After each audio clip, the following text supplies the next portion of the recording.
Il y a une raison pour laquelle la génération X voit le monde différemment. Et ce n'est pas seulement de la nostalgie. Nous avons déjà parlé de l'état d'esprit de ceux qui ont grandi entre les années 1960 et 1980. Mais aujourd'hui, on va plus loin. Commençons par quelque chose qui serait totalement illégal aujourd'hui. Imagine-toi à 6 ans, assis à l'avant de la voiture de ton père. Pas de ceinture, pas de siège enfant. Juste toi, le siège en vinyle collé à tes jambes et la route ouverte devant toi. La radio est à ta portée. Tu tournes le bouton lentement, à travers les grésillements, à la recherche de la bonne chanson. Et puis vient le vrai moment. Ton père te regarde, sourit et tape doucement sur ses genoux. Tu glisses sur la banquette, tu montes, tes deux mains attrapent le volant, trop grand pour toi. Lui contrôle les pédales, toi, tu contrôles la route. Les lignes blanches défilent sous le capot, une par une. Et dans cet instant précis, tu ne joues pas à conduire. Tu conduis vraiment. Aujourd'hui, on appellerait ça une irresponsabilité parentale. Mais à l'époque, tu ne voyais pas le danger. Parce que ce que tu ressentais, ce n'était pas le risque, c'était la confiance. Les règles de sécurité ressemblaient davantage à des suggestions. Personne ne mettait de ceinture. Et beaucoup se demandaient même à quoi elles servaient. Puis il y avait autre chose, tout aussi impensable aujourd'hui. Ta mère s'arrête devant les magasins et te dit d'attendre dans la voiture. Je reviens dans 5 minutes. Tu la regardes disparaître derrière les portes. 5 minutes deviennent 10, puis 20. Des inconnus passent devant la voiture. Tu respires sur la vitre. Tu dessines des formes dans la buée. Aujourd'hui, la sécurité, c'est une notification. Un point vert sur une application. Un message pour confirmer que tout va bien. Mais toi, tu as construit ta sécurité ailleurs, dans un parking de supermarché, seul. Tu as appris que être en sécurité n'était pas un statut, c'était une sensation intérieure. Une fois que cette boussole intérieure était en place, le quartier devenait ton royaume. Ce n'était pas seulement un ensemble de maisons, c'était un territoire entier qui t'appartenait, à toi et à tes amis. Il y avait les bois au bout de la rue, ou ce terrain vague derrière les magasins. Aujourd'hui, on appellerait ces endroits dangereux, mal entretenus, à éviter. Mais pour toi, c'était là que naissait ton indépendance. Tu passais des après-midi entiers à construire des cabanes, avec ce que tu trouvais. Des planches abandonnées, des restes de moquettes jetés sur le trottoir, des caisses en plastique récupérées derrière l'épicerie. Il n'y avait aucun mode d'emploi, aucun adulte pour t'aider. Tu apprenais la physique du monde réel par l'erreur. Si les planches du toit ne se chevauchaient pas, la pluie entrait. Tu apprenais la douleur d'une écharde et comment retirer un clou rouillé avec l'arrière d'un marteau.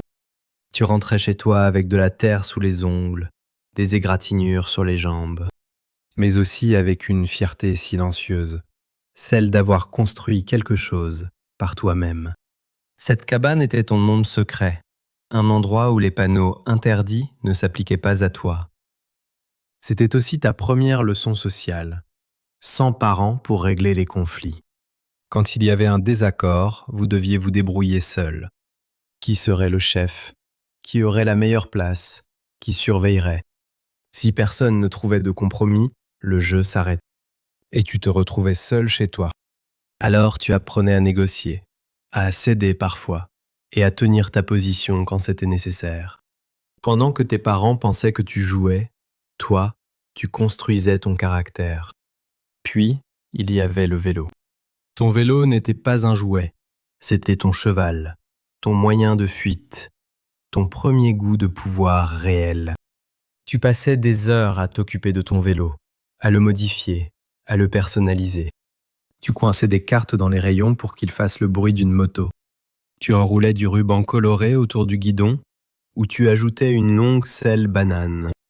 Tu connaissais chaque raccourci, chaque ruelle, chaque planche posée sur une brique pour servir de tremplin. Tu n'avais pas besoin de téléphone pour trouver tes amis. Il suffisait de repérer un tas de vélos jetés sur une pelouse C'était le signal universel. Quelque chose se passait ici. Tu ne suivais pas un point bleu sur une carte. Tu suivais les cris au loin, l'odeur de l'herbe fraîchement coupée, les ombres longues de la fin d'après-midi. Puis venait la vitesse. Tu descendais une pente, les pieds décollés des pédales, le vent en plein visage. Et parfois, la roue avant heurtait une pierre. Ton corps passait par-dessus le guidon. Tu frappais le sol violemment. Le gravier s'enfonçait dans tes paumes. Le sang coulait déjà le long de ton tibia. Tu te relevais, sonnais. Tu rentrais en boitant. Ton genou battait à chaque pas. Tu ouvrais la porte de la maison. Ta mère te regardait une seconde. Ça va nettoyer et retourne jouer. Alors tu le faisais. Et pendant les 2 semaines suivantes, tu portais cette croûte comme une médaille. Il n'y avait pas de casque, pas de genouillère, pas de coudière. La plupart des enfants n'auraient même pas su où en acheter. Mais ce n'était pas seulement le danger, c'était aussi des maladies. Tu entrais dans des salons remplis d'enfants que tu connaissais à peine. Tous entouraient un gamin malheureux, couvert de boutons rouges. C'était une fête de la varicelle. Le but n'était pas d'éviter le virus, le but était de l'attraper et d'en finir. Les mères discutaient dans la cuisine, un café à la main. Les enfants partageaient des verres, des jouets, un espace trop proche. Tout le monde savait que c'était contagieux, et c'était précisément pour ça qu'on était là. Tu apprenais très tôt une chose essentielle. La douleur et le dommage n'étaient pas la même chose. Cette distinction ne te quittait plus. Être blessé ne voulait pas dire être brisé. Et cette confiance ne s'arrêtait pas au jeu, elle s'étendait aux machines. Tu as grandi dans un monde où les objets n'étaient pas des boîtes noires. On pouvait voir les mécanismes, sentir l'odeur de l'huile, toucher le métal. Et surtout, on attendait de toi que tu comprennes comment ça fonctionnait. Pense à la première fois où la chaîne de ton vélo a déraillé, ou au premier pneu crevé. Tu n'attendais pas qu'un adulte arrive. Tu ne cherchais pas un spécialiste. Tu retournais le vélo. Tu le posais sur la selle et le guidon. Tu avais de la graisse sur les mains, des traces noires sur ton t-shirt. Tu remettais la chaîne en place, lentement, avec attention. Tu apprenais la pression exacte, ni trop forte, ni trop faible. À 10 ans, tu n'étais plus seulement un cycliste. Tu étais un mécanicien. Cette mentalité était partout. Elle faisait partie de l'air que tu respirais. Le samedi matin, tu voyais ton père sous le capot de la voiture, penché sur l'aile, une lampe à la main. Toi, tu tenais la lampe. Et pendant ce temps, tu apprenais les noms. L'alternateur, les bougies, le carburateur. Puis, il y avait la télévision. Quand l'image clignotait, personne n'appelait un service client. On tapait doucement sur le côté. Parfois, ça suffisait. Sinon, tu passais derrière le meuble. Tu découvrais un enchevêtrement de câbles, rouge, blanc, jaune. Tu les bougeais délicatement. Et quand l'image redevenait nette, tu ressentais quelque chose de précis. Tu n'étais pas impuissant. Tu construisais une intuition mécanique, la conviction que si quelque chose était cassé, tu pouvais comprendre pourquoi. Cette façon de penser créait une confiance particulière, une confiance qui devient rare aujourd'hui. Quand quelque chose ne fonctionnait pas, tu ne te sentais pas démuni. Tu pensais qu'avec un tournevis, un peu de patience et de l'effort, le monde pouvait redevenir cohérent. Mais si l'extérieur t'apprenait l'autonomie, l'intérieur de la maison t'enseignait les règles. Quand tu dépassais les limites, les conséquences arrivaient vite. Pas de longues discussions, pas de négociations. Tu entendais le bruit avant même de voir quoi que ce soit. Le tiroir qui s'ouvrait. Tu comprenais immédiatement. L'action entraînait une réaction, claire, directe. Ce câblage ne disparaît jamais vraiment. Il t'accompagne toute ta vie. Mais si la semaine était faite de règles, le week-end, lui, appartenait à la liberté. Le samedi matin n'était pas un matin comme les autres. Il était presque sacré. Tu te réveillais très tôt, souvent avant tout le monde. La maison était silencieuse. Tu t'installais devant la télévision, encore en pyjama. Les dessins animés remplissaient la pièce. Pendant quelques heures, cet écran devenait un portail. Les pierres à feu, Scooby-Doo, He-Man, les Transformers. Et voici la règle essentielle. Si tu ratais l'émission, tu la ratais pour toujours. Il n'y avait pas de rattrapage, pas de rediffusion. Cela t'apprenait quelque chose de fondamental. Certains moments ne reviennent jamais. Être présent comptait vraiment. Le monde n'allait pas t'attendre. L'école prolongeait cette leçon, mais d'une autre manière. L'éducation était lente, physique, définitive.